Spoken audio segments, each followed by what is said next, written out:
Hello, ladies and gentlemen. Welcome to my YouTube channel.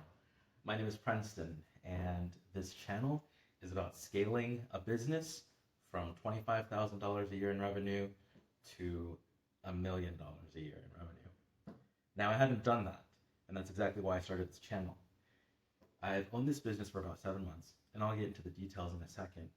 But in my 7 months of learning, it's the first business I've ever bought, that I've ever owned, that I've ever thought of scaling. In that time, I've been doing a lot of research and trying to figure out what the landscape looks like. There's a lot that I've learned along the way so far, and a ton that I have yet to learn. So a lot of what I've seen and what I was able to receive in terms of knowledge were from a variety of successful people who would say things like, yeah, I scaled my business using Facebook ads or Google ads and a Shopify store.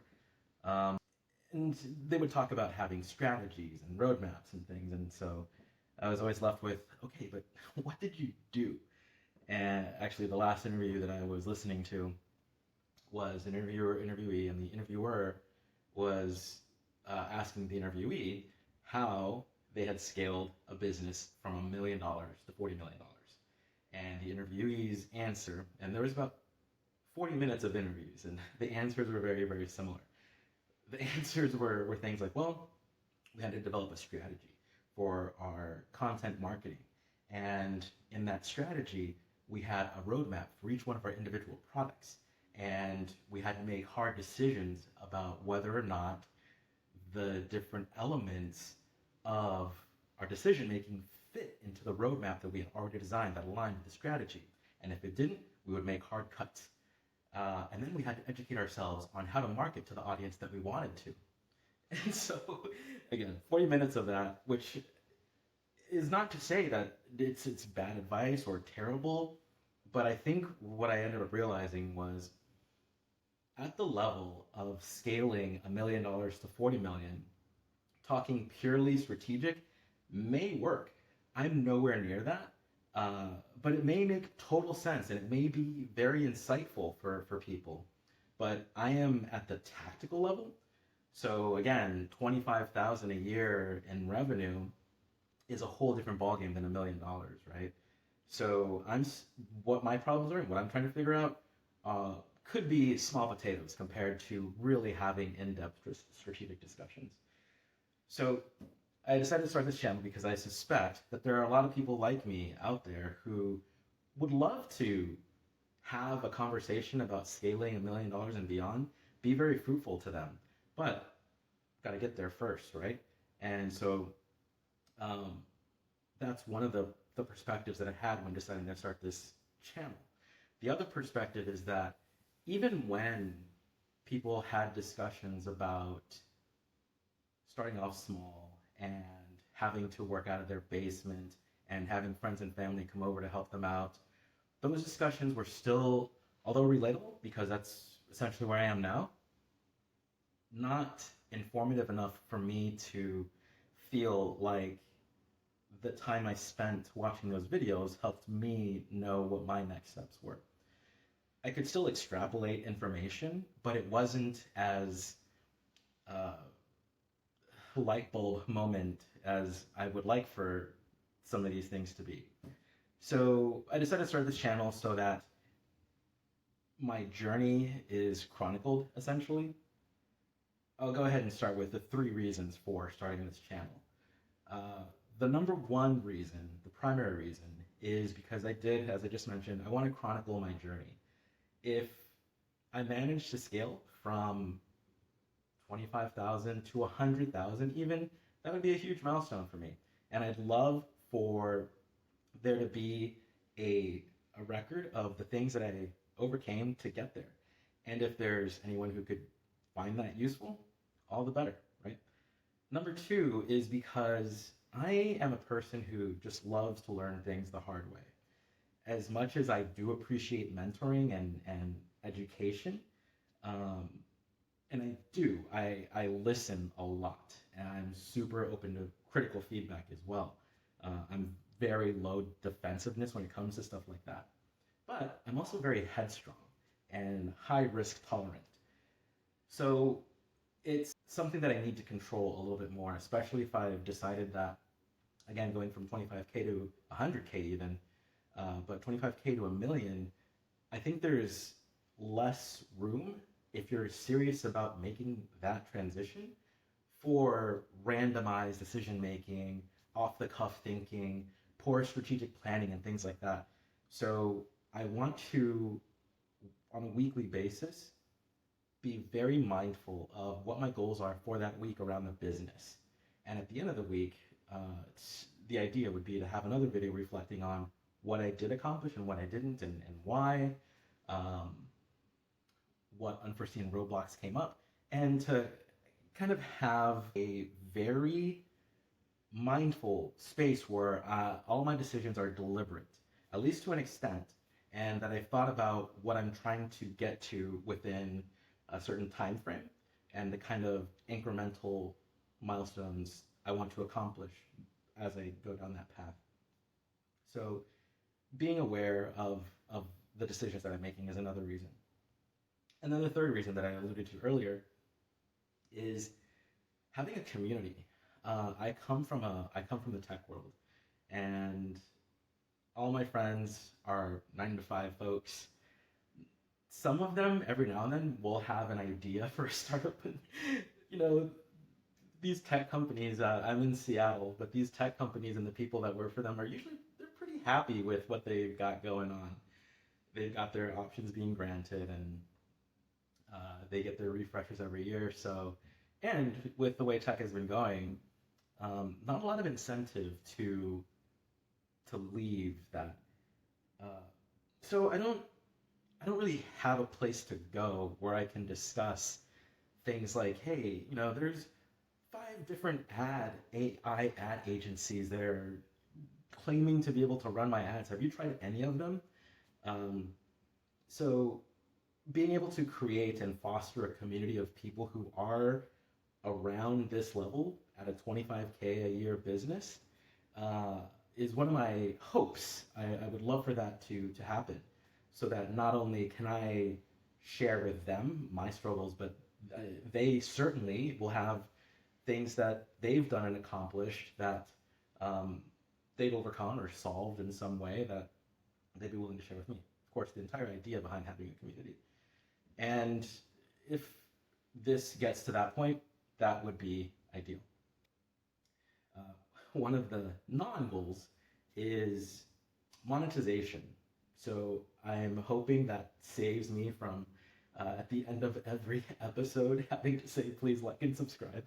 Um, if it monetizes, again, great, but that's not what I'm concerned with this channel. Primarily, I do think that um, saying that kind of, you know, alleviates a little bit of the pressure on view length, subscribers, things that people who are really serious about monetizing their YouTube channel have to take seriously. And so it might lead to some strange uh, videos, videos that are not as much concerned with length or hooks or just formatting that is supposed to work when you're being serious about monetizing YouTube channels. So I'm hoping that me claiming that will stave off any comments around like, how are you ever going to get this monetized if you haven't got a good hook and you haven't listed 3 things and the third thing is the most important thing, so stay to the end. So we'll see. Yeah, those are my reasons, and to tell you a bit about the specifics of my business. Uh, it's called whenitwasagame.org, and I bought the business back in March from a guy who had been running it for 7 years. He started it, he ran it for 7 years, and what we do is we take old baseball gloves and we turn them into wallets. And we take baseball leather and baseball materials and we turn them into purses and koozies. So when I came across it, it was a pretty unique idea, something that I hadn't seen before. And I thought it was a great niche to try to get into and expand. One of the things that I very much do not recommend is impulse buying, which is exactly what I did with this business. Which goes back to my, again, impulsivity and high risk tolerance. I lucked out. When we had conversations, um, he is an older gentleman, so there was a lot of identification with some of the values that we had. Um, it was just he was just old fashioned. I'm kind of old fashioned. Again, not what I recommend, and especially today's internet market. But we just trusted each other after just having a few conversations, and the way that we structured the deal was a little unconventional, but it's just what worked for both of us, and to this day it has worked out.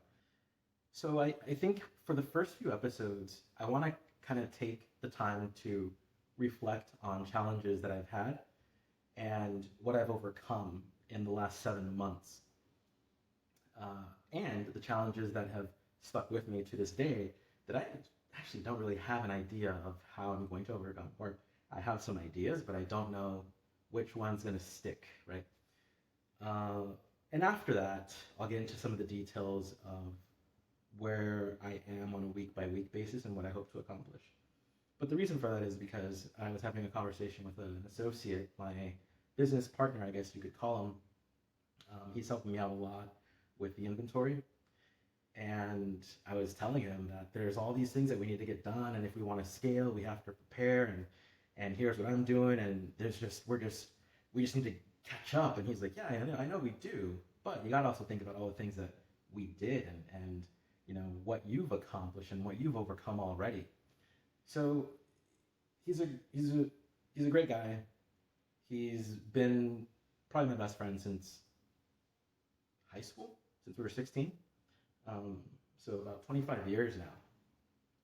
And he's very level-headed, so he always comes back to things that are insightful or more positive, or just brings a different perspective to sometimes me getting into the weeds of the mindset that I'm in at the moment. So I do want to take some time to be, again, conscious of the struggles that I've had to come up with sometimes creative solutions around, including even just buying the business. So the first thing that I want to reflect on is the website. This past weekend, I just redesigned the website and I relaunched it, and I thought I had some clever ideas about how to drive traffic to it, and I don't think they worked. But I wanted to take a moment to show you the website so that I'm not talking nebulously about what the products are and having a roadmap for them without you guys actually seeing what the products are. So this is the website, whenitwasagame.org. And as you can see, the old website, very clunky navigation. The products are there and it did work and it was getting us sales. But as you can see, just kind of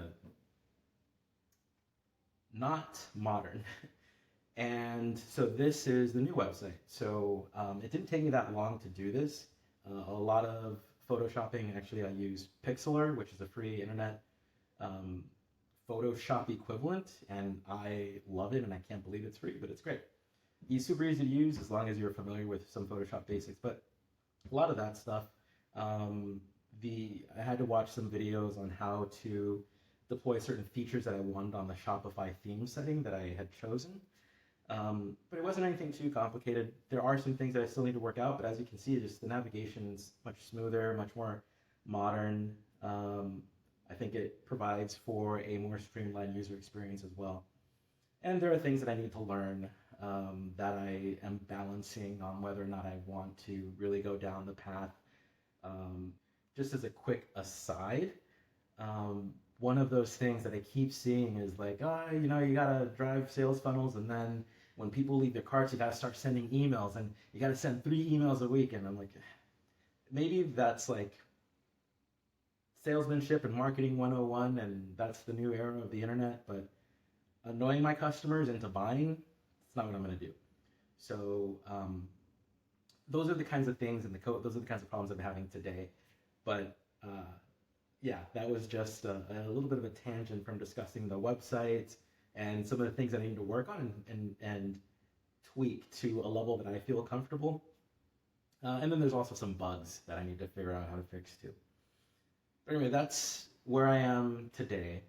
And for the next few episodes, like I said, I want to take most of the time to reflect on the challenges that I had and use that as a starting point to get caught up to probably some of the decisions that I made back then that lead me to where I am today and inform decisions that I'm making for this next week.